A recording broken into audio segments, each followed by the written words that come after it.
want to bring your folks up?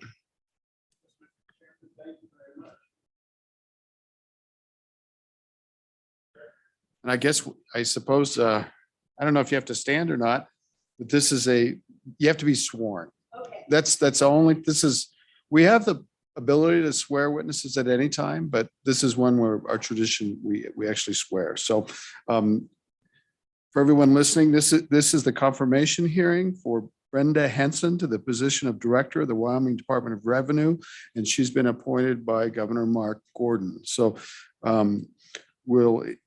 Ms. Henson, I think you already know all the members of the committee. You've been working with them. So we're going to administer the oath now, and it's very simple. You don't even have to raise your hand unless you want to strike me or something, but it says the oath is, do you swear or affirm that the testimony you give before this committee will be the truth? I do. Very good. Welcome and sit down. Mr. McVeigh will allow you to make the introduction, and we'll go from there.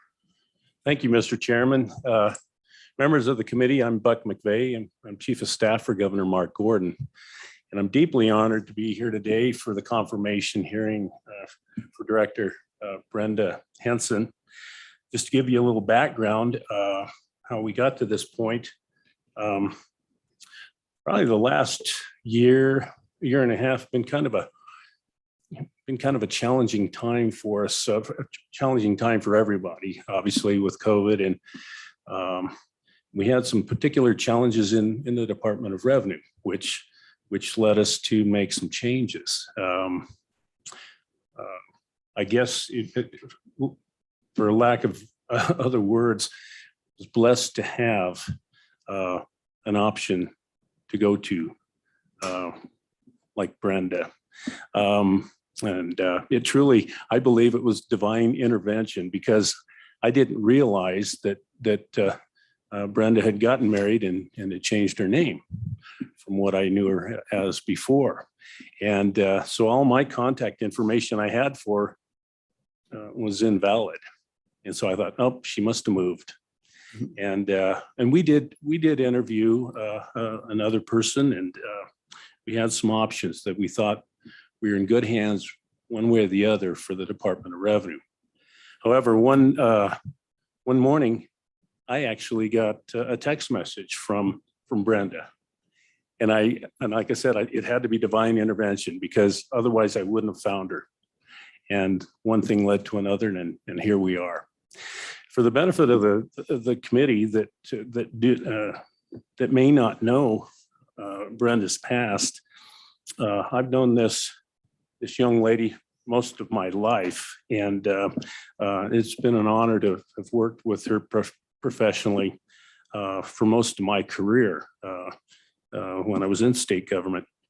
But Brenda was, as you know, the longtime Laramie County assessor, consummate professional, consummate tax assessment guru, and I just thought, you know, this was perfect when her predecessor brought her on board to be the administrator of the Department of Revenue for the property tax division.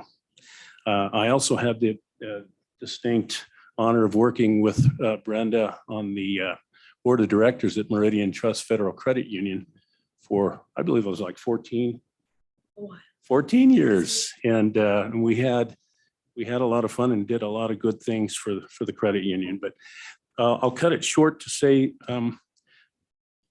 Brenda is a consummate professional. She knows a great deal, particularly in the area of tax appraisal and tax policy in general.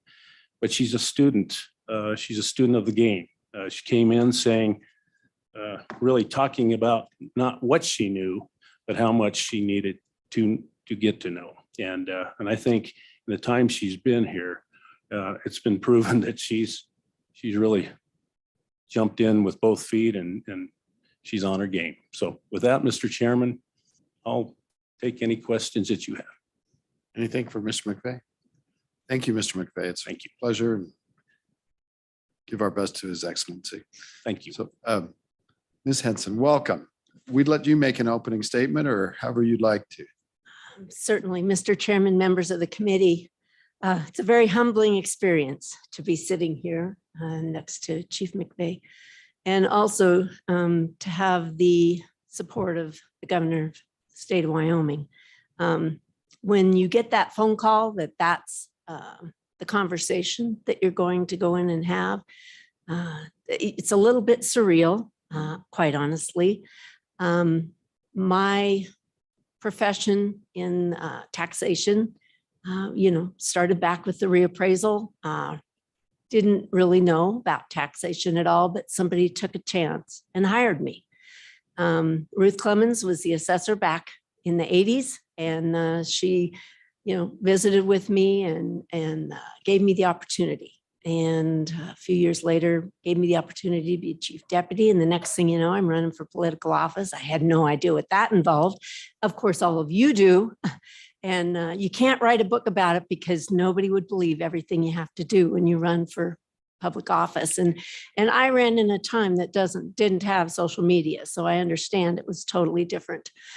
But through my years, I've had the opportunity to be surrounded with very knowledgeable people. I had the opportunity to know the Johnny Burtons of the world, to know the Ed Schmidts, to know the Director Nobles. Those people that ask them a question, and every single time they'll sit down and walk you through it. And I absolutely believe that those mentors are the people that make a difference in our life. And hopefully people feel that I help them in some manner along the way to understand taxation, because taxation is not a pleasant subject. It's not a fun subject. I am pretty excited about being able to be involved in the Wyoming Liquor Division, because it is a little different perspective, a little different role. But I will tell you, in the 7 months that I've worked in the Department of Revenue, people get just as upset about their alcohol as they do about their property taxes. Seems to be. They do not take that lightly. So I don't want to go on. I am probably more thankful about the crew sitting behind me. Prior assessors, current assessors, the administrative team that I've got at the Department of Revenue, that every day I keep telling them, you're not the only one. I keep asking questions about how they do their business and why things are like they are, and what's the historical story behind this law. My crew has been so supportive from the day that I walked in the door, and I reminded them that I was Brenda Henson and not Brenda Arnold, and that whole transition. So with that, Mr. Chairman, if this committee finds it appropriate to utilize my background, my knowledge, what I bring to the table, if you feel that that's what you desire as a director of Department of Revenue, I would be honored to continue. Thank you, Ms. Henson. Wonderful. Committee, I'd open it up to you. So any questions you would have? Senator Baldwin. We'll go to Senator Schuler. Thank you, Mr. Chairman. Welcome, Ms. Hanson. Certainly you bring a ton to the table. Oh. Being less than knowledgeable myself, other than the taxes I pay for my own things. I appreciate that knowledge. Come to this committee, I didn't have a lot of knowledge. I just have one quick question for you, and that is, looking forward to this year that's coming ahead, and I know the people behind you are anxious to hear, what are your goals for this first year between now and this time next year? Okay. Ms. Henson. Thank you, Mr. Chairman. Senator Baldwin. Well, certainly much of what's on my plate still was there when I walked in the door on August 2nd. We're excited about the implementation of monthly ad valorem taxes, the timely collection of ad valorem taxes, and remitting to the counties. So I feel very comfortable about what we've accomplished in the last months towards that. So first and foremost, that's right now on our plate right now. Liquor Division, excited that we're going to start interviewing vendors for a proposed new Liquor Division computer system. Excited about that. What I'm also excited about is just sitting back after the session's over and visiting with my administrators to identify where do we need to be, 3 years from now, 5 years from now, 10 years from now. We know technology is changing, And we need to plan ahead. And I believe it's important with Joint Appropriations Committee that they understand, maybe we're not asking for this right now, but we have a plan and we want to get to that plan. I've always believed that the highest priority with taxation is education for our taxpayers, because heavy-handed, the yes, you should have known, that doesn't work. And so particularly when you see statutory changes. So I want to make sure that we are exploring how can we provide that education, whether it's a vendor, a retailer, taxation, a new county assessor coming down the pike.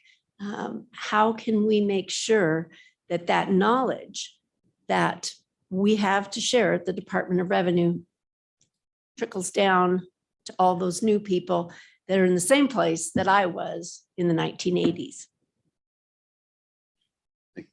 Senator Schuler, please. Thank you, Mr. Chairman. Yeah, actually, he kind of took the wind out of my sails. I was going to ask something similar, but I will piggyback and go just a little bit deeper yet. First of all, I just want to say that you've been really, really helpful. I know I'm a newbie. There's a couple of us that are newbies on this committee, and I think you've been really wonderful to make sure and get things down to my level. It's not my area. I'm getting better at it, but appreciate all that you've done in the 7 months you've been here. My question would be, what do you see as maybe the burning issue or the big challenge for you this next year? And what can we do to help you? Ms. Henson. Mr. Chairman, Senator Schuler, I have so many things that I have thought about. As far as priorities, I really do want to make sure that this is a seamless transition on the monthly ad valorem. Absolutely. When you stop and think about that monthly ad valorem, that impacts every mineral taxpayer, but it also impacts every single person within the state of Wyoming. All the taxing entities, they all rely on those dollars so that they can provide the services that they are required by statutes to provide. So when you look at that big scheme of things, while it's a fascinating profession that I find myself in, it's a lot of responsibility. I'm not going to, when you step back and you think about the responsibility of the Director Department of Revenue, it's a bit overwhelming, to be honest. And, but in doing so, what I found is one day at a time. If you ask the crew back there, I'm a little bit, I kind of like to plan things, kind of like to put a plan together, set some goals. Here's when we're going to do this. This is when we need to make sure that in order to meet this goal, we work backwards. So hopefully, to answer your question, my focus is just going to be making sure that we don't have any breakdowns in communication, because it seems to me to be where the crux of troubles seem to start, is when we're not talking to each other. So that's my priority in everything I do. Thank you. Who's next? Senator James. Thank you, Mr. Chairman. How are you doing today?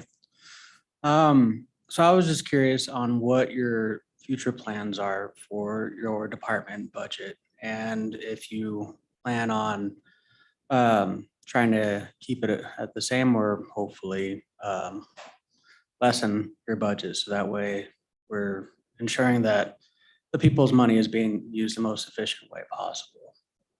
Ms. Henson. Mr. Chairman, Senator James,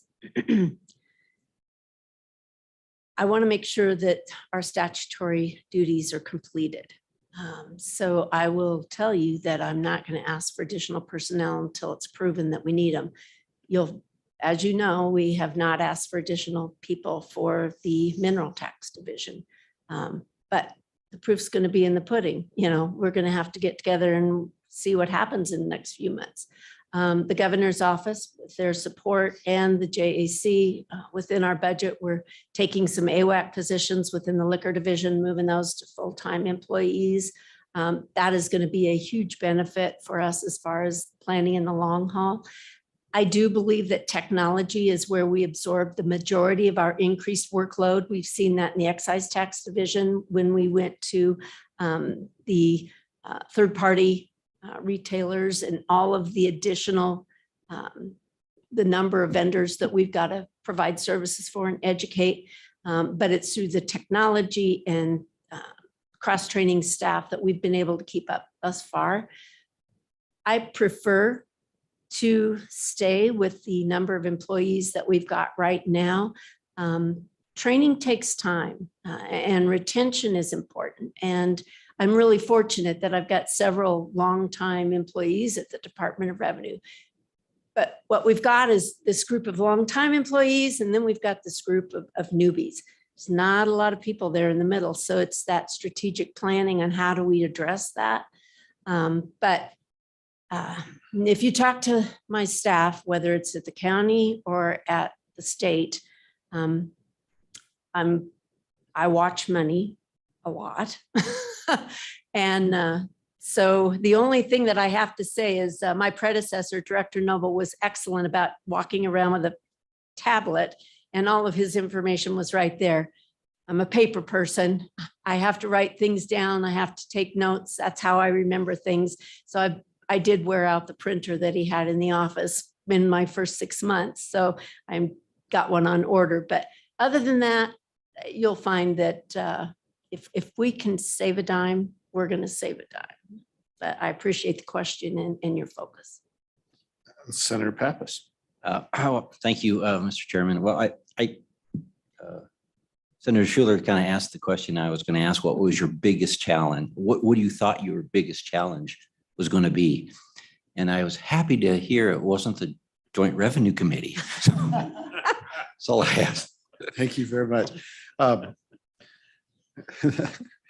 I think we can be a little bit challenging, and I'd kind of like to bring it back to that a little bit. We're going, of course, we've already got a great working relationship, and I remember particularly when you helped us with an interim topic about governmental exemptions. Do you remember? Our interim topics are due by the end of the day tomorrow. And we're going to meet on them sometime next week when we work out with our friends down in the House. But we will need your help with that. And we're wondering if you have any ideas for interim topics. I'd like to explore the governmental exemptions again. I thought we plowed so much good ground with that. But what are your thoughts about interim topics for this committee? Mr. Chairman, obviously our property tax. Again, those are those things that you get phone calls. We get phone calls at the Department of Revenue, the education piece. I would say that it may be time to reevaluate not so much the property tax structure. If that's the will of the legislature, we'll do that. But I believe that we have a tax structure in Wyoming that we should all be very proud of. The fair market system of taxation is something that other states that aren't at that standard would like to be, and it's a challenge. But Wyoming did it by will of the voters back in the 80s. So I think that particular structure is good. But I think with our tax structure itself and our mandatory mills for education, if property value goes up because of our mandatory mills, those tax dollars go up. There are other states that what happens is if the budget amount stays the same for taxing entities or goes up a little bit, let's say a taxing entity's budget goes up 5%. If the assessed value goes up more than 5% from the prior year, what happens in those states is you have budget amount divided by assessed value equals a mill levy. So what happens is in other states, when you don't have mandatory mills, is just because the assessed value goes up, it doesn't necessarily mean the tax dollars go up. And I think it makes for public involvement in the budget process more. So I think possibly just looking at all of the property tax structure, whether it be the mill levies, whether it be perhaps if it's the will of the legislature, expanding some of the property tax relief that's available out there. We really are focused right now. We have some great programs in place for the lower income. And if that's where we want to be, fine. I would be remiss if I didn't say there are a lot of people that moved to Wyoming because of our tax structure. They believe our tax structure is low as it is. But I do think, trying to get back to I think that that's going to be a topic. If the committee feels that governmental exemptions should be revisited, I think the groundwork has been laid. I would hope that, perhaps we can just tap into that information that had already been gathered and really come to the table brainstorming, thinking out of the box. Really, what are those benchmarks that we want to establish that really define what is a governmental purpose? And what, as a public, what do we expect from government? And how does that go into play with what we believe should be a governmental purpose? And Chairman, early on, you and I were on the same page related to competition with government competition with private sector. And there's legislation that was passed because of your efforts. And I really do wish it was used more, but I think it's just one of those things that sometimes we don't get don't have public involvement in all the areas that we'd like to have it happen. But I would hope that we maybe continue that conversation. I appreciate your comment on that. Thank you very much. The only last thing that I would say, we still have a structural deficit in Wyoming. Yes. It's very large. And what keeps coming to my mind is that, with all the ARPA funding that we're talking about, more than $1 billion worth of ARPA funding, that's actually just making up for more than $1 billion of mineral tax revenues that we're no longer receiving. And so that is a huge challenge because the ARPA funding will run out, and we're going to need your help to analyze that. We know that we've got to have changes. You don't really have to comment on that, but I see that as one of our biggest tasks, as always. Mr. Chairman, if I may, I've always believed that we have a tax burden. We have X number of dollars that whether it's mineral tax, property tax, excise tax, we have X number of dollars that we need to have government provide the services across the board. I've always believed that the further you spread that burden, it reduces the burden on those individuals that are currently paying. But that takes us back to exemptions that are on the books today. It even goes back to how do we fund our community colleges? Right now, we've got the burden of community colleges on those individual counties, but what if we spread that burden Wider. So I think there's opportunities. It's just a matter of making the time to sit down and again, communicate. Thank you, Ms. Henson. So I have a couple of committee members who would like to ask one more question each. So Senator James, and then we'll go to Senator Schuler, and then we'll begin to wrap this up. Thank you, Mr. Chairman. So you brought up a public versus private sector and how we get our revenue and from that. So I'm just wondering if you would have any suggestions as far as, what areas the government does compete with the private sector, which prevents that revenue from coming in here. And then I was wondering if you've ever looked at liquor control states, the difference between them as far as revenue, the liquor division being in the private sector versus it being under government. And so I was just curious if that would be something that you'd be willing to work with us on during the interim. So that way we can look at a way to getting more revenue without adding extra burden on the people, and instead encouraging private sector to come in here so we're not competing with them. Ms. Henson. Mr. Chairman, Senator James, boy, that was quite a broad subject matter there. So first and foremost, as far as defining what is a governmental function, basically, I really do believe that that's a policy decision, that elected officials should be the ones that make that determination. And then as an administrator, that's what we would do as the Department of Revenue. So I really don't have any specific thoughts related to where do we draw that line. Does that address your question on that piece?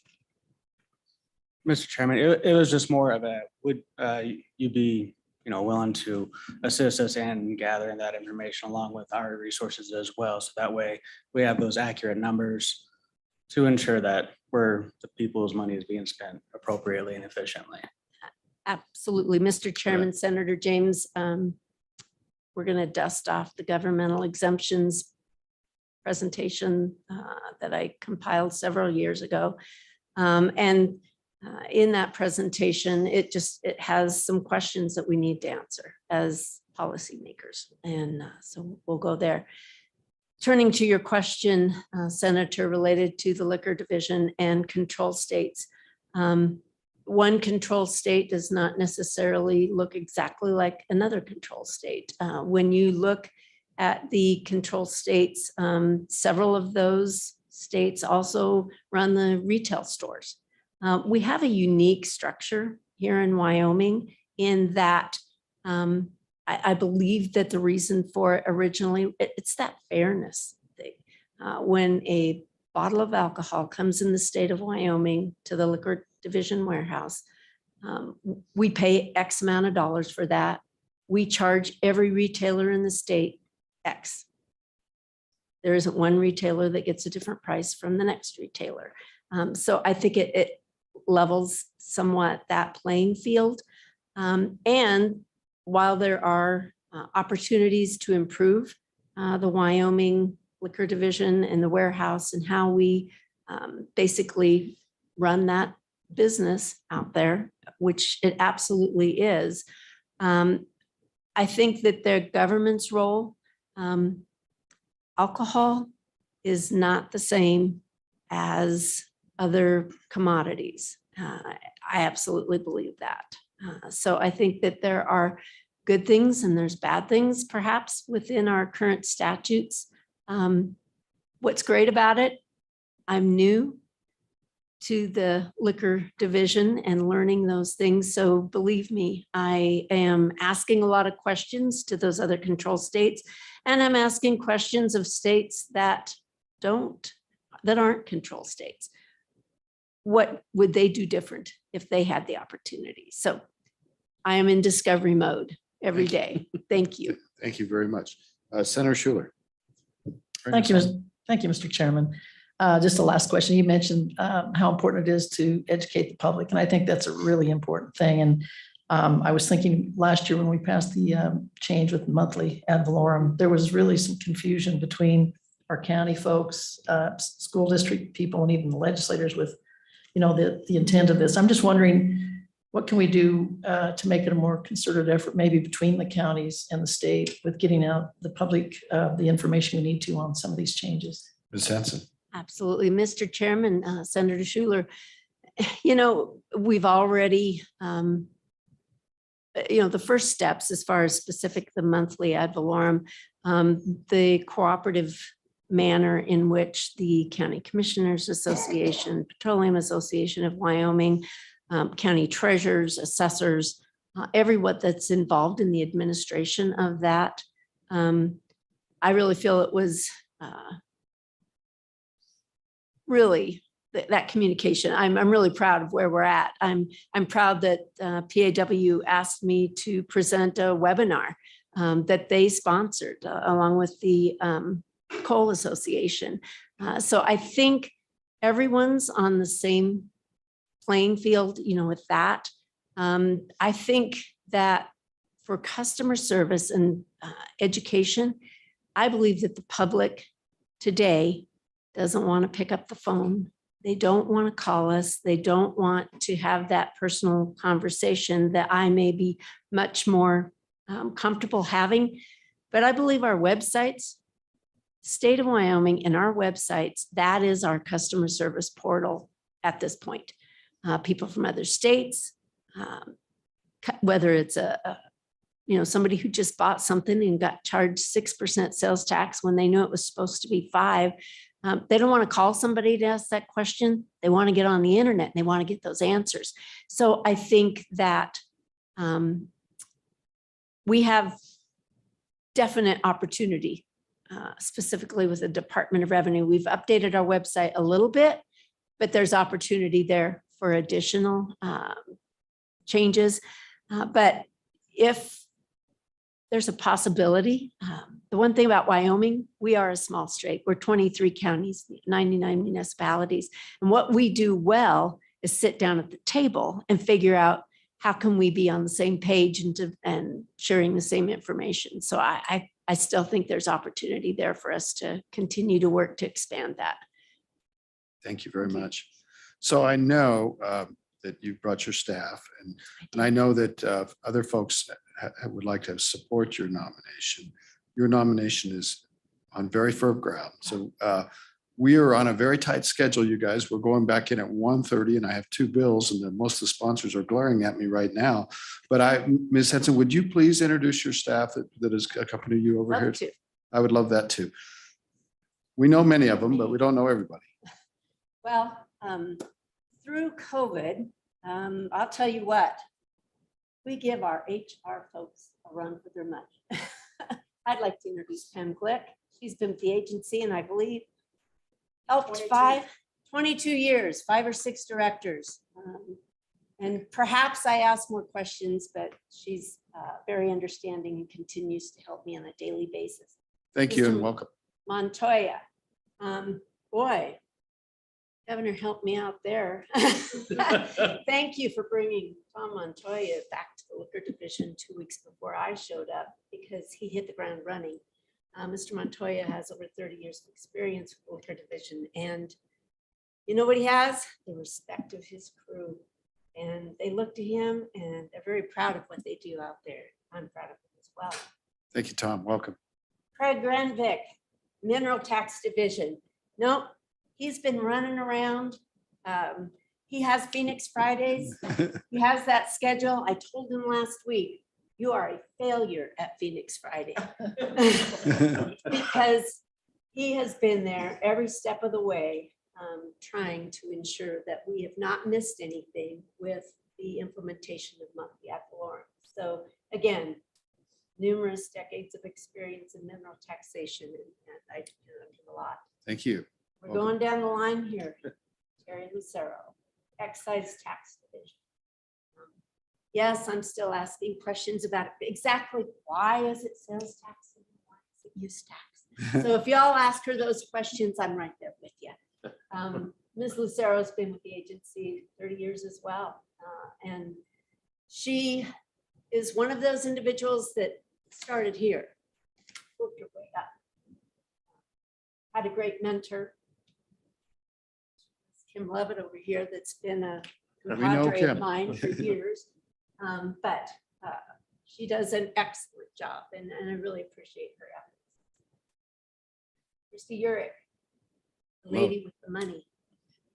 Welcome. So Christy Urick, you know, throughout COVID, you know, there's a lot of things maybe you can do from home.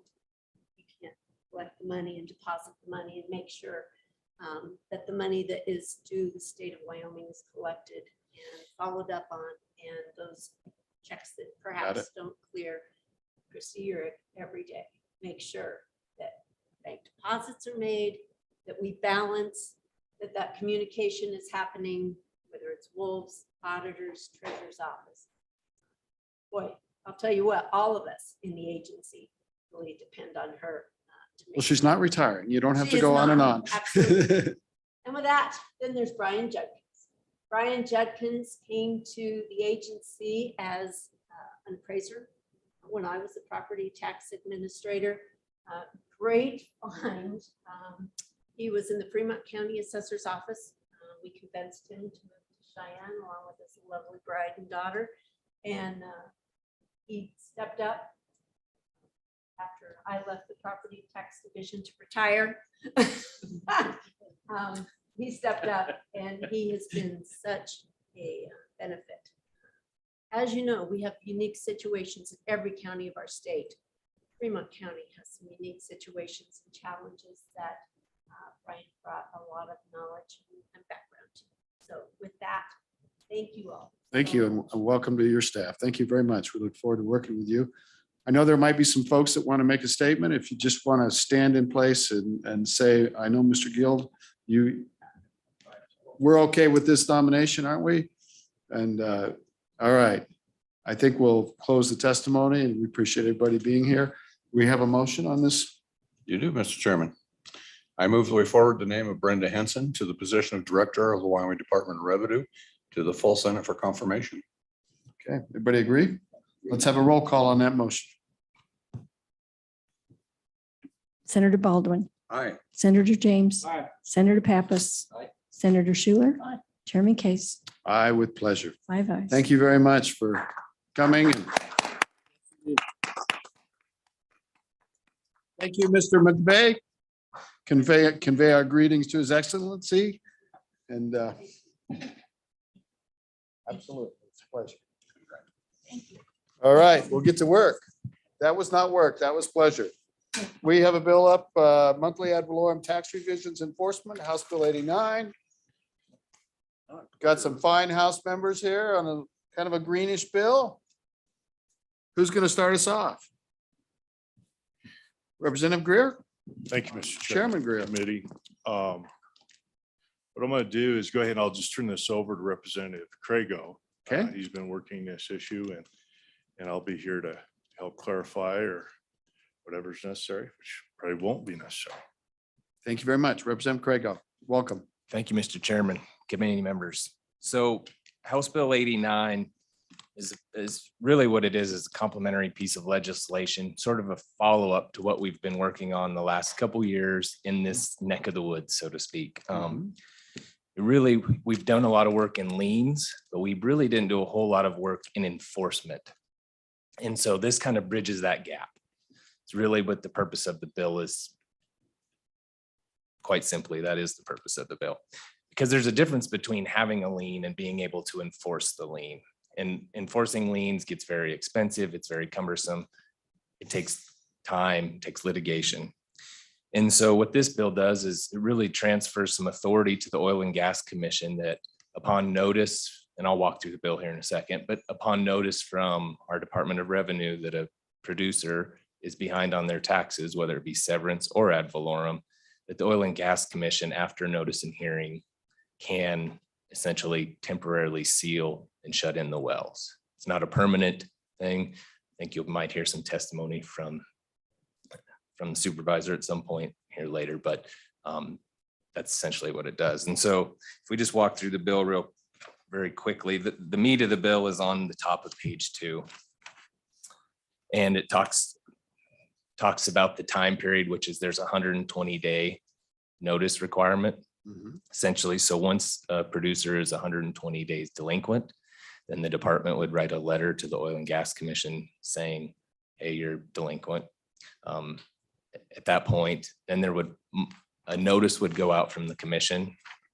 Essentially, then another 45 days would probably go before they actually had a hearing before the commission. So if there is some good reason why they're not paying, for example, if there's a valid protest or if there's some other circumstance that we haven't thought of, they can make that case to the Oil and Gas Commission. This gives the discretion to the commission to say, okay, you have a good case. We're not going to go ahead and temporarily seal the wells. On the other hand, after the 45 days, it also gives them the chance to go ahead and seal the wells until the taxes are paid. And then moving down, we just had to amend section 113 to reference back to this as one of the enforcement mechanisms. And then also on page 3, that actually is the severance provision. It just references it back to the meat of the bill as well in the severance part of the green books. And it's pretty straightforward, and I would think we'd gladly stand for any questions. Okay. Any questions? Any questions? I might have one.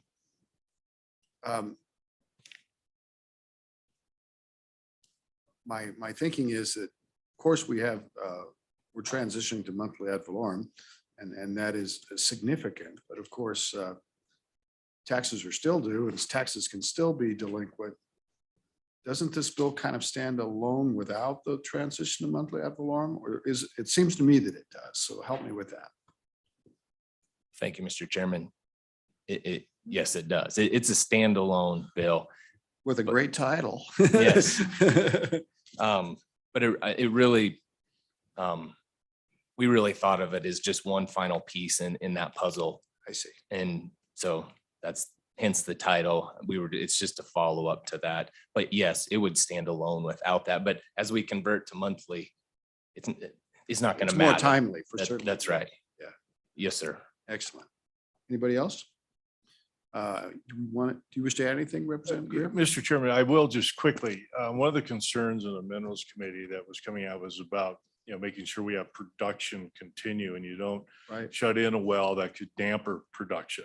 And so what you'll find is with this process, 120 days delinquent, notice back from the Department of Revenue, then the commission will bring them in. And if you've ever been to those commission hearings, they listen, what's going on. Well, we did send our taxes in, they'll show us.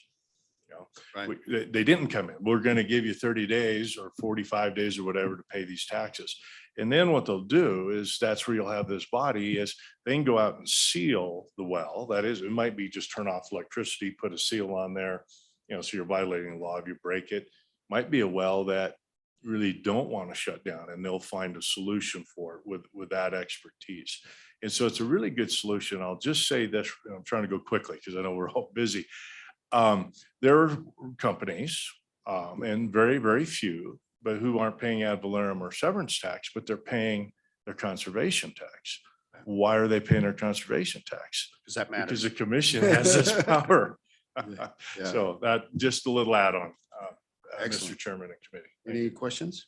Let's go ahead and take other testimonies. Stand by and yes, sir. Welcome. I'm guessing you're with the commission. Welcome. Thank you, Mr. Chairman, members of the committee. My name is Tom Kropatch. I'm the Oil and Gas Supervisor for the Oil and Gas Commission. Welcome. In the essence of time, I'm not going to repeat much of what the good chairman and bringer of the bill already said. Just wanted to maybe provide a few details on the commission process and take any questions that you may have. And so, as the previous testimony said, the commission would go through a notice and hearing process. That right now, that process is a 60-day process to provide notice and conduct the hearing. We're actually going likely reducing that to a 45-day application period. So that would be 45 days after notice from the Department of Revenue would be the earliest we could hold the hearing. And in that time, if a producer were to pay their taxes and get caught up, then the hearing could be withdrawn and no further action would need to be taken from our standpoint. If we do go through with the hearing and are ordered by the commission to seal those wells, as the testimony stated, it's a temporary seal. We can either turn a valve or shut down the power, de-electrify the pump or whatever may be whatever process they are using for production. And we place essentially what's a metal zip tie on that equipment with a tag with the commission's information and some notice that if that seal is broken without approval from the commission, that it's under further penalty. And so, we don't do that very often, even in the case of conservation taxes where we have an operator, which is rare, that does not pay the hearing in order to pay in certain amount of time usually takes care of the problem. Most of the time, it doesn't even get to a hearing.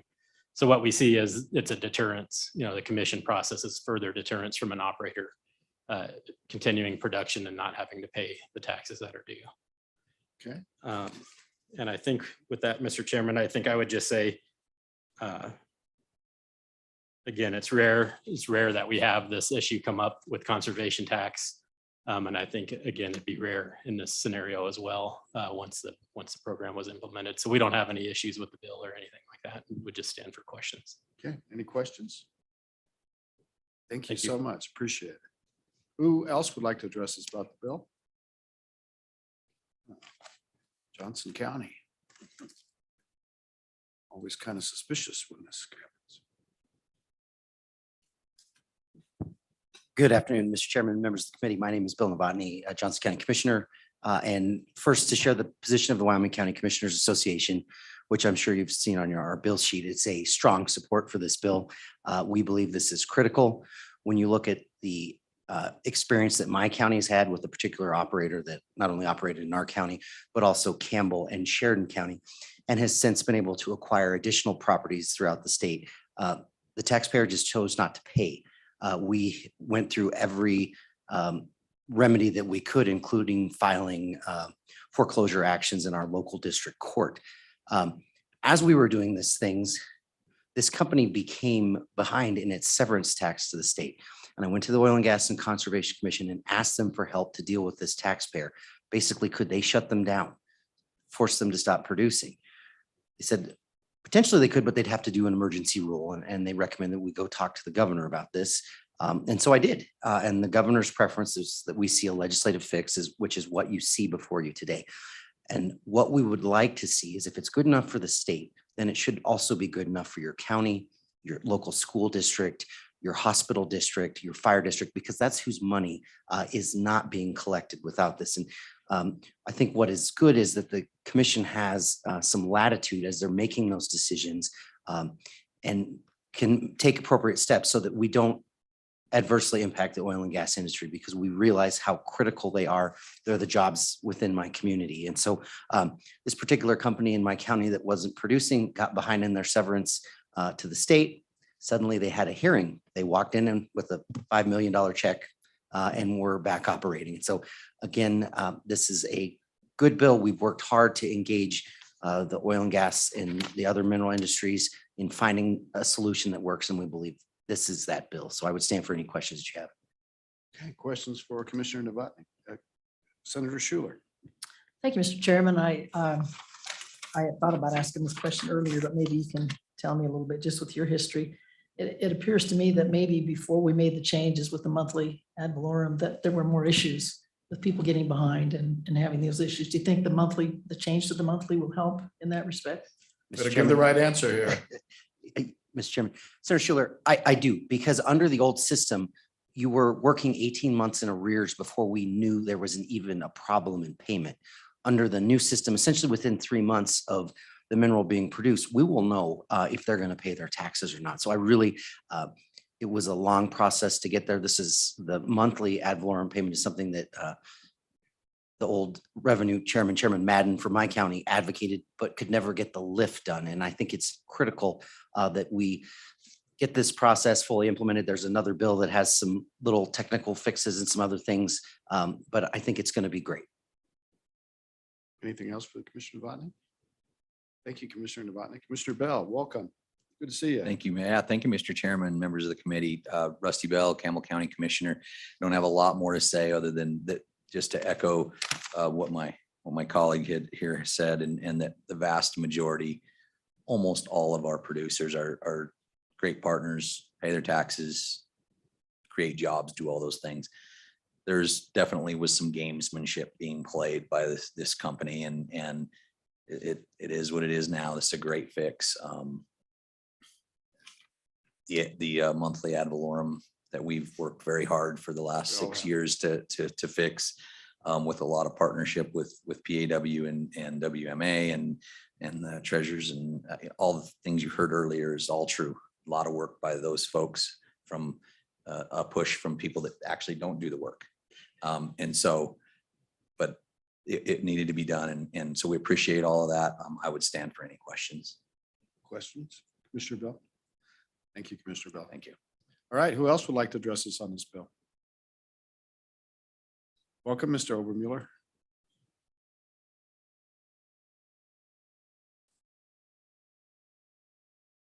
I don't think your mic's on. I knew that was intentional. I see. And I see. Thank you, Mr. Chairman. Pete Obermiller, Petroleum Association of Wyoming.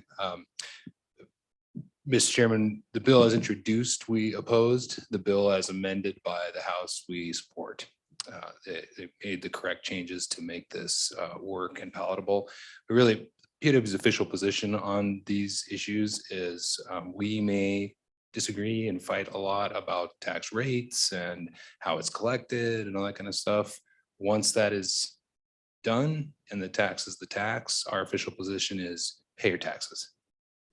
So we don't have sympathy for just not paying your taxes, even beyond the official and legal process to dispute any, what we might believe is an evaluation error or any of those sorts of things.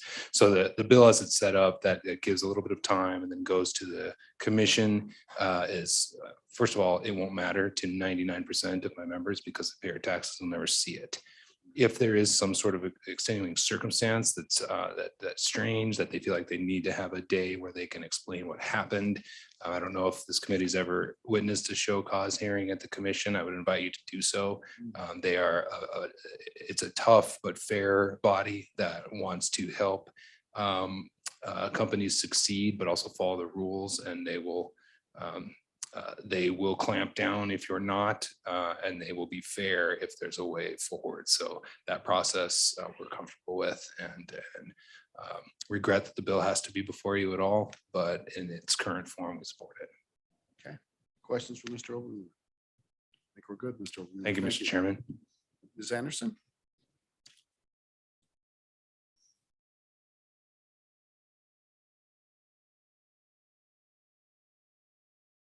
Thank you, Mr. Chairman. Shannon Anderson on behalf of Powder River Basin Resource Council. We just wanted to express our support for the bill.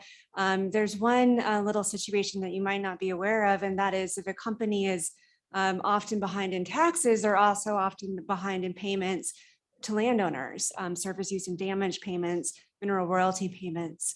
And so we believe that having additional enforcement authority by the commission for our taxes, which are incredibly important to collect, also will help private landowners, and particularly our members who have been struggling with this particular company that is the basis for the bill, but there may be others coming down too. So just thanks, appreciate your support, and we look forward to the bill going forward.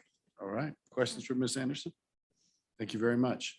Would anybody else like to address the committee on this bill? Anybody else? Do we have anybody online? Okay, committee, you've heard the testimony. What is your pleasure? I'll give it to Schuler. And discussion on the bill? Any proposed amendments? We call the roll on the bill, please. House Bill 89 and Gross, Senator Baldwin. Aye. Senator James. No. Senator Pappas. Aye. Senator Schuler. Aye. Chairman Case. Aye. 4 ayes, 1 no. Okay, bill's passed. I assume you've got you got some fine senators on here. Anderson, probably. Maybe, whatever you decide. Just make sure that they let me know who will carry it in a second. Okay, thank you very much. Mr. Speaker, welcome. Thanks to the commission. Thanks a lot for coming.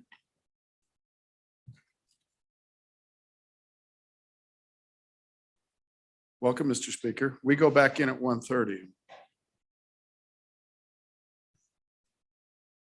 It's 6 minutes to 1. You got lots of time.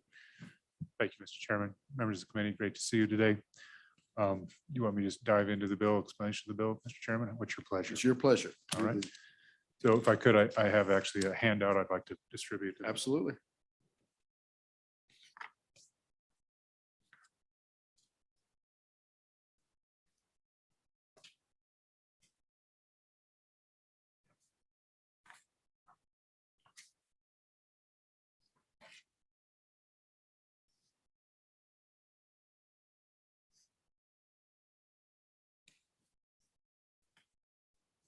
Mr. Chairman, so but before you have before you House Bill 147. And certainly if you look back in the record, you will see that it was a little different when it started the process. And as each body tries to refine and understand better and lay out, understand the goal and lay out new approaches, it has been modified. So before you, the gross copy. But Mr. Chairman, I think, first of all, just kind of give the overview. And I've been associated with state government for 16 years, 6 years on a appointed board, the livestock board, and then 10 years now, my 10th year in the legislature.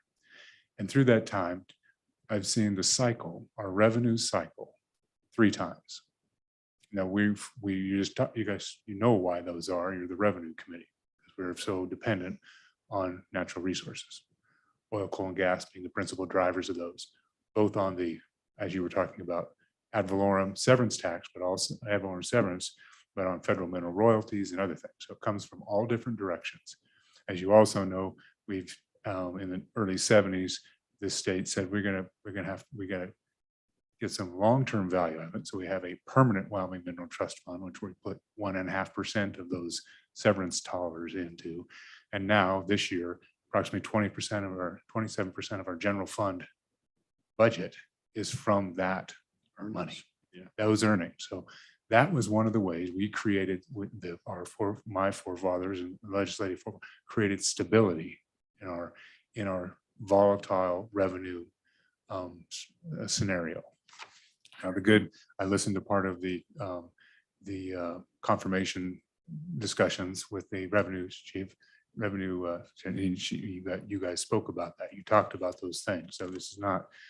So as you look at different ways, there's other ways I think there's other ways. This is one other way to help even out, to try to not take the swings or not have the swings that we have in revenues affect our programmatic approach. The government we want.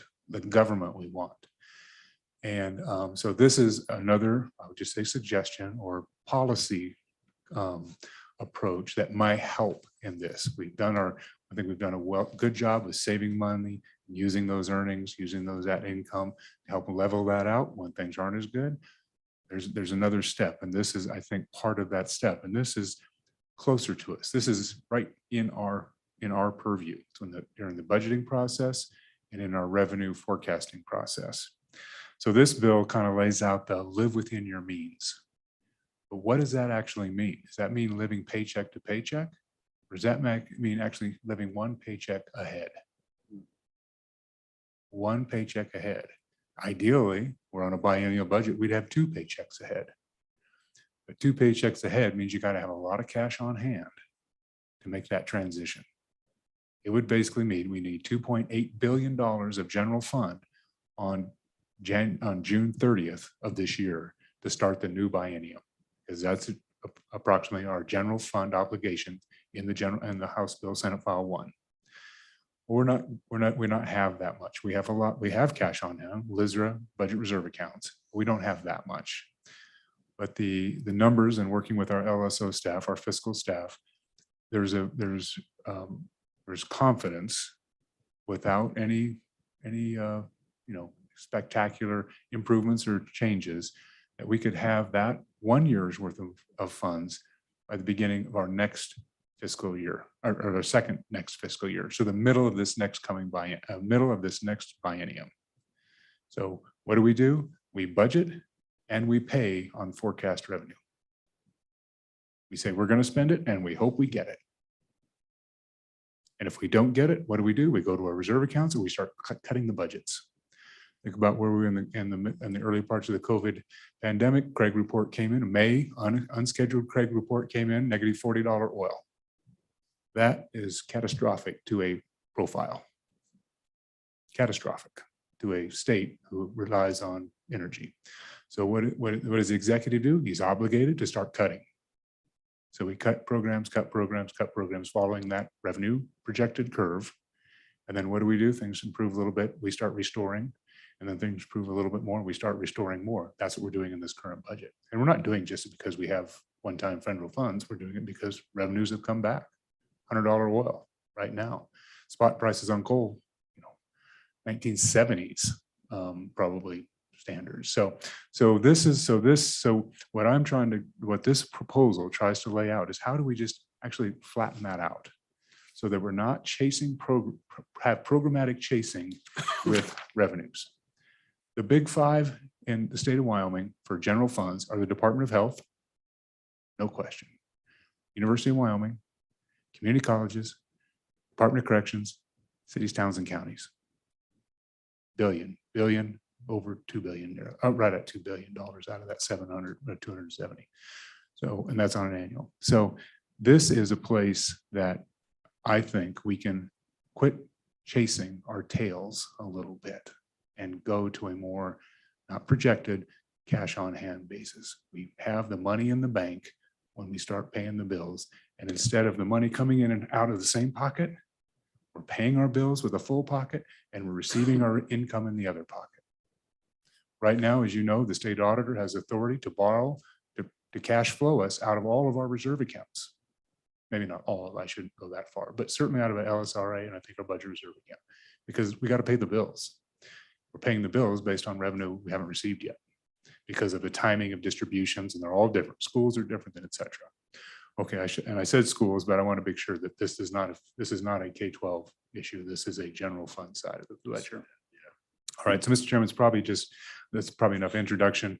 Unless somebody has a specific, I'll just walk through the bill quickly if you'd like. Let's do that.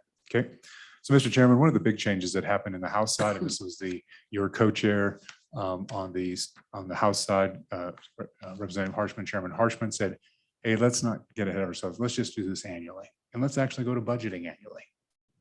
Not all, we're in a minority of states that have biennial budgets. The majority of states have annual budgets. We're doing a budget every year. We call it a supplemental. And in a downturn year, we're opening up the entire budget because we're cutting programs in every department, particularly those big five. We're cutting everywhere and we're making small cuts everywhere.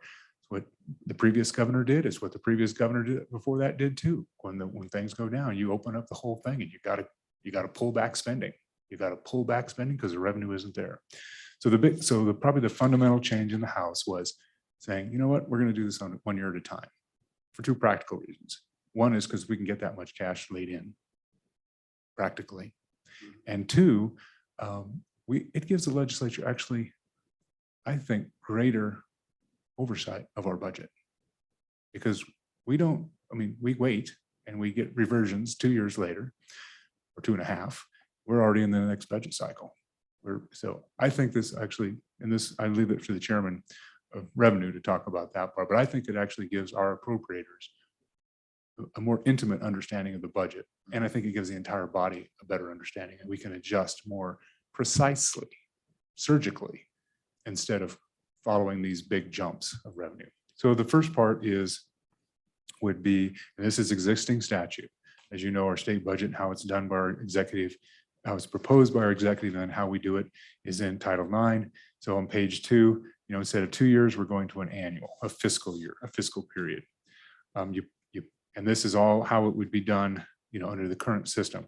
You get to the bottom, page 3, this is where the transition occurs. In that fiscal year 24, we're going to go to this annual cash basis. And that's when we're going to make this transition.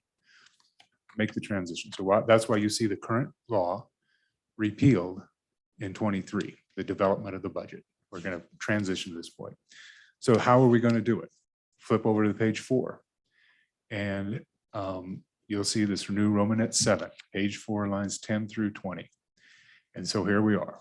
This general fund, 1 fiscal year budget period shall not extend. And this is how we get to this leveling out. The revenues received in the last 3 years divided by 1/3. So this is this averaging we can have. And maybe 3 years, maybe somebody could want to make it 5 years. So you have even more averaging. But this is how, and in speaking with our budget fiscal folks, and I'm just going to say it, Don Richards, he says, basically, we average out over every 18 to 24 months anyway. Our revenues average out. So if we go 3 years, we're getting hopefully maybe the tail, the bottom, the top, the bottom, and a little bit. So we're getting a cycle or more if our revenues are changing. Now, if our revenues are not going through that cycle, it's a flat line, and that's fine too. That is fine too. So anyway, so that's how the transition, and that's what our recommend. We would like our governor to recommend us a budget based on that average. That average, the recommendation is based on that average. Now, the governor can recommend below it, add it or below it. And if we have more money, we can add to it. No, governor, we want more than that. And we've got the cash to do it. So we're going to add to it. But this is the starting line. Remember, the governor, the executive branch, gives us the starting line on the budget. And then we go appropriate. We go make the priorities. We make the policy calls within the budget, where we fund and what parameters we want to fund. It's called budget footnotes. And we're pretty good at them. We try to lay those things out. So this is our expectation of the governor. So how do you get to this point with the cash on hand? So this is where we're going from the bottom of page 4 with the starting line to now page 5. As you know, this came out of, I think, 2017. The LSRA, Legislative Stabilization Reserve Account, is the backstop for education because we have a structural deficit, particularly on the education side. No question about it. It has to do with a lot of things, but one is our dependency on minerals, and 2 is it's all based on ad valorem. It's all based on property tax. I mean, the majority of our education. So we have a backstop there now at $500,000. We backstop education until LSRA gets to 500,000. This is actually gives us more backstop, if you will. We run the LSRA down a little further. Now that's problematic, I understand. But recall, we're going to use the cash we have to front load our budget. So after we do this one time, our LSRA reserves will build right back up. That's my intent. That's my belief. And I think right now, based on Craig projections, there's not comfort, maybe not right, but there's at least a likelihood that would occur by the end of almost 15 months from now. So we would start. Mr. Speaker, Please. so what you're saying is we would encumber that and for budgeting purposes, and that would be the one-time piece that you're talking about. Mr. Chairman, yes. And Okay. we would encumber, and you can actually do it as, you can actually do the flop cash into the general fund and then revenues in the LSRA, or you can Right. just say, look, it's going to average out. The money's going to flow. I see. And so, and certainly there are staff folks, as you would know, Mr. Richards and others who can give you far more detail of the budget, and obviously the budget office, et cetera. Now, this is not a proposal coming from the executive branch, so they might not want to speak to it at all. I get that. But anyway, so that page is basically how this might impact schools and the backstop for education. But so I'm trying to give more latitude because we know we're going to get down to that 500, 600,000 in the LSRA. If we build it up to 2.2 billion. Yeah. And we're gonna need a 1.5 or 1.4. That's gonna squeeze us down on the school, the backstop for schools. So we're trying to open up a little more latitude for schools, a little more latitude on the bottom end for schools. Still cash in the bank. The beautiful thing about this is LSRA budget requirements, they're actually cash, right? Our general fund is the expected revenue. I mean, it's the money we're hoping to get. Keeps flowing in, we keep spending it, flows in, we keep doing. We don't have cash, where do we go? We go to actual cash and we borrow from ourselves to fund our government. So that's page 5. Page 6, this is the reserve accounts, and this first paragraph B on line 1, as you can see, is a permanent Wyoming Mineral Trust Fund reserve account. These are accounts that we build up funds in, and then when they get to a certain level, currently at the bottom of the page, you'll see it's 150, excess of 150, then they tip into the permanent fund. And when they're in the permanent fund, we certainly get the income and the revenues from them. We get that value, we get that benefit, but we lose the liquidity of it. Now there's other ways you can do it. You can borrow against, there's other things, but this way, all we're doing is raising the tip point, doubling the tip point. It doesn't have to be for a long period of time. It just has to get us that first time. We didn't put a timeline on that because we don't know when that might be. But let's build our cash, keep that cash in hand. So when we get to that point, and I hope it's, like I said, a fiscal year from now, we'll be there. And then as you see, the next page, Mr. Chairman, is we've been flowing our 1% severance tax, our option, that additional one. We were flowing it into the equally into the, and this is for 23 to 26. I mean, or 23 to 28 in the current law. We're going to change it to 23 to 26, and we're actually going to go into the LSRA. Again, a way to hold cash, not send it to permanent funds, hold cash so we can make this transition. And then beyond that, there's a current law is 2/3, 1/3. The chairman of the committee thought, he just wanted to divide it equally between the two funds like we are now instead of making that transition. So that's a policy call that obviously you folks can go back. The next one is the common school on page 8, Mr. Chairman. This is the common school. This is the same thing. Now this is being done. This is that 300 or that 150% to 300% tip issue again. This is being done to keep more cash on the school side so we don't run the LSRA down so far. Or we may this is the backstop to the backstop, if you will, or this is the front stop to the backstop. However you want to qualify it. That's what we're trying to get to, is keep cash on hand for our school K-12 school obligations and not tip it into the permanent funds. Now, I should say something about the permanent funds and the loss of value, the loss of opportunity value in that. And I apologize, I did hand out one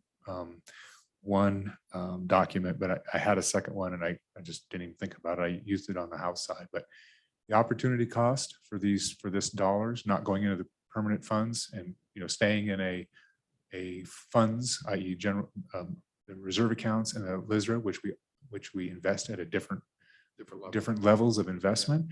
It's about $11 million to make this transition. So the opportunity lost, and I'll forward this to This the is committee. from all the funds or? Right, and I'll forward you the entire document, and it was prepared by Mr. Richards. And I'm just giving you I think the high level numbers. It's about $11 million of lost opportunity income revenue out of that. And I'll have to think back. I think it's probably out of a biennium, because our original bill was out of a biennium. So 2.8 million. It might be cut in half at 1.4 million, because now we've gone to annual. So I'll have to look at that, and I'll leave that to your discretion when you look at the numbers. But I believe that would at 11 million, and you can just see, we need this much from this. Now, there were some other assumptions made in that paper because we used some other funds. But if we just talk about how much money we're not going to be putting into the permanent funds, both school and the permanent mineral trust fund, and the money we're going to be holding in the LISRA, and the difference in their investment capacities or investment abilities. What I guess I want to point out is there is a change, but it's between 5 and 11 million. I think 5 would be the annual number, 11 would be the high end of the other number based on our just projected returns. But we're talking about changing a system that when we cycle $200 million of program changes. When we went, go a big downturn, the Craig report goes, the governor is not making $10 million changes. It's 20, 50, $100 million changes to get us in the profile, meet our profile obligations, not spending or not projecting to spend any more than we're projected to receive. Just a heads up, we're going to need. Yes, sir. Okay, I'm going We have to less than 20 minutes. quickly. Section 3 is, we'll continue to work on it. This bill has the appropriations committee being a part of that. Actually, I think Cap Fin would be a better partner on that. I think they have a different view. They're both looking at the revenue side. There's both appropriators and revenue, gurus on there. I think Cap Fin might be a nice place. But anyway, keep to study it. And then the intent, I'll leave that for you to read on your own. And then, kick it off as soon as we can, get it moving. There you are, Mr. Chairman. I'll be glad to stand for any questions. Thank you. Thank you, Mr. Speaker. Questions from the Oh, speaker? Mr. Chairman, if go I ahead. could I just walk through quickly? Absolutely. Go ahead. I passed this out, Yes. and this on the floor of the House, we had a vigorous and robust debate, and the bill, it squeaked through. It was a sympathy vote for the speaker. No, I don't know that. But the question was, well, how would this actually work? Well, it's hard to project going forward. So I just asked our LSO staff to look back, look at our revenue. So there's 2 bars on this, our revenue, blue bars, and our appropriations, red bars. And you can see in some years we have more revenue, 11, 12, 13, 14. Some of you were serving then, great revenues. And then we didn't. We started having an imbalance and a loss of revenue. So what do? Our budget follows that. And the green line that grows across the top of that is our Craig forecast. And you can see they do a fairly good job. Sometimes they're closer than they're not to. And so the Craig. So the other thing that came on the floor is, are we fixing a problem that isn't broken? I don't think we're fixing a problem. I just think we're improving on a circumstance that we're living with, that we've gotten used to living with, and we maybe don't have to. And that's that volatility, that follow the revenue, chase your tail, and then build it back, and then chase your tail and build it back. So then when you actually take a look at the purple line, the purple line says, well, this is how the governor would actually, this is what the numbers would actually be. what you see is a very different trajectory than the green line.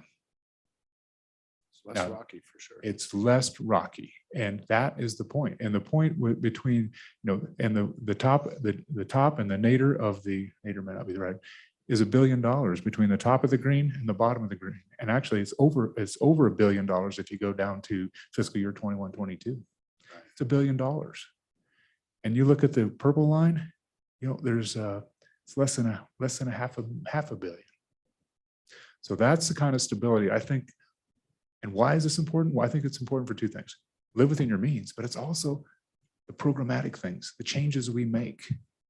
Cut. What did we do 3 years ago? Cut mental health and substance abuse out of our prisons. Cost ourselves more money. Recidivism went up. Incarceration went up. That's what I think programmatically the value of this is.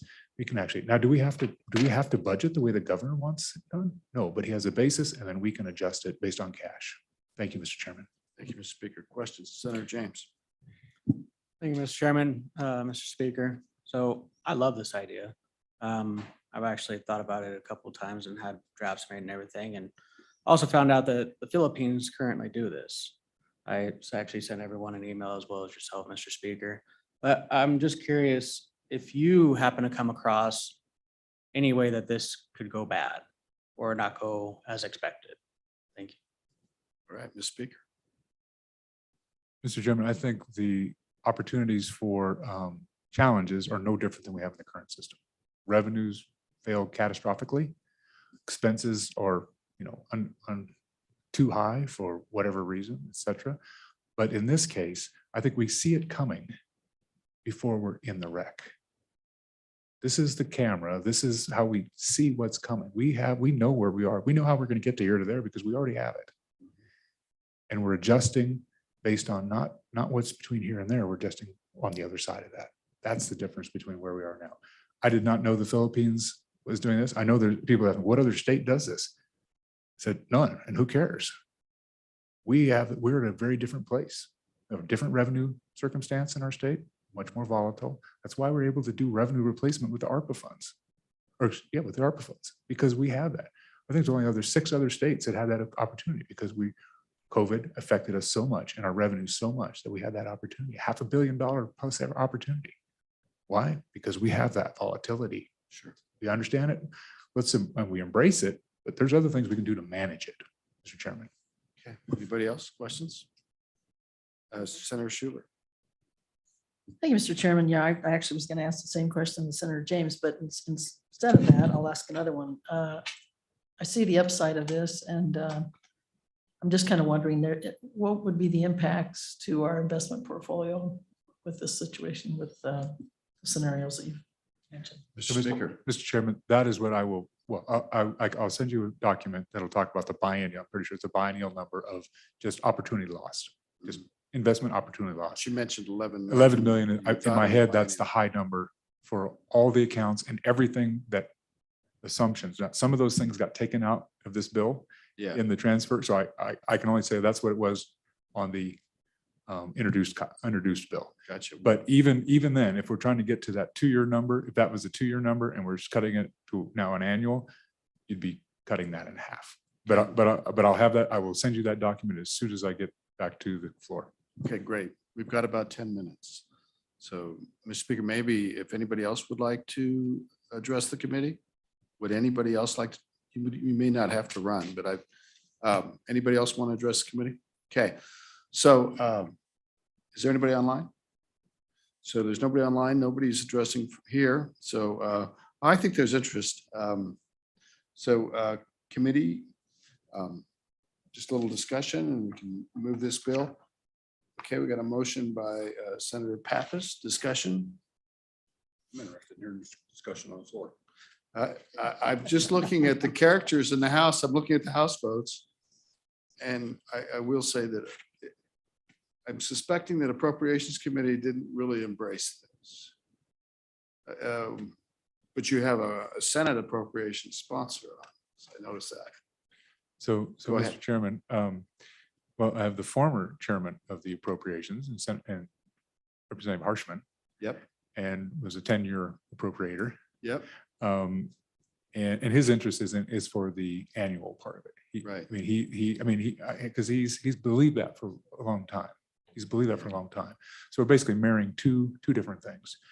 Policy, both policy discussions, policy decisions. Right. And that was, and he wants to have this idea. Look, I brought this as a budget amendment in 2014.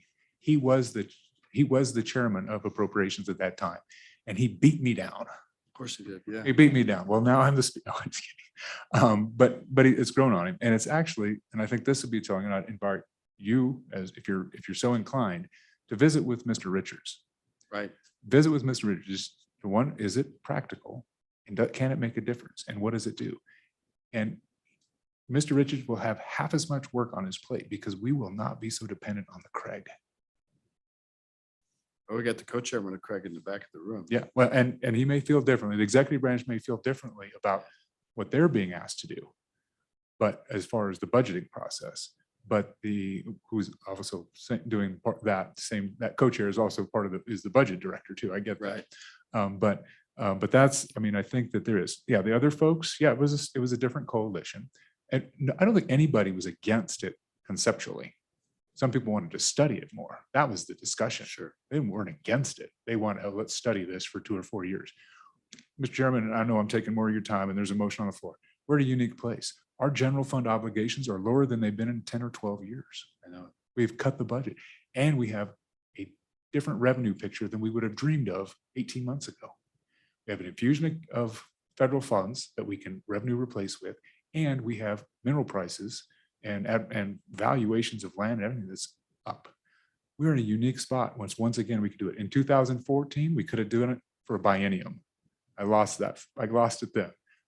I'm just asking for half as much now, Mr. Chairman. So anyway, it's an interesting, maybe eclectic coalition of folks that are interested. Everybody, I think, has interest in understanding it better. How do you actually make it happen? I believe philosophically in it, but I also want it to practically occur. And that's what people say, oh, just run it again, run it. No, I want to actually see it can be done. And I think we're right on the precipice of having it done. Now, the next legislature, if it's not quite there, they can come in and make the adjustments they need to. Okay. Thank you, Mr. Speaker. I'm going to cut you off now. Committee, we have a motion. Any proposed amendments? Let's have a question on the bill. House Bill 147 engrossed. Senator Baldwin. Aye. Senator James. Aye. Senator Pappas. Aye. Senator Schuler. Aye. Chairman Case. Aye. 5 ayes, do pass. What's your plan for the Senate side? Well, Mr. Chairman, I've got the majority floor leader on the bill, so I just hope it gets brought up. Well, that's actually, that may be, No, that may be your hardest part. Mr. Chairman, there's a lot of, we're at the end of the session. This was the last bill that came out of, that I brought to the floor for introduction. As the presiding officer, I wanted I hoped it was the best idea, but it was the last idea that got brought out. It was the last bill that came off of our committee of the whole in the House, and the last bill that we passed out of the House, because I just felt like, but anyway, but I think the idea, I will visit with the majority floor leader, and we can visit if you would like, and I will, if you Might be a like. little grumpy today. Let me think. Why would that be? Redistricting, I would suspect. All right. Thank you. Thank you for your time, committee. Thank you for your consideration. Thank you, sir. Good day. All right, everybody, we're adjourned, and might be time to still grab a lunch and take it up with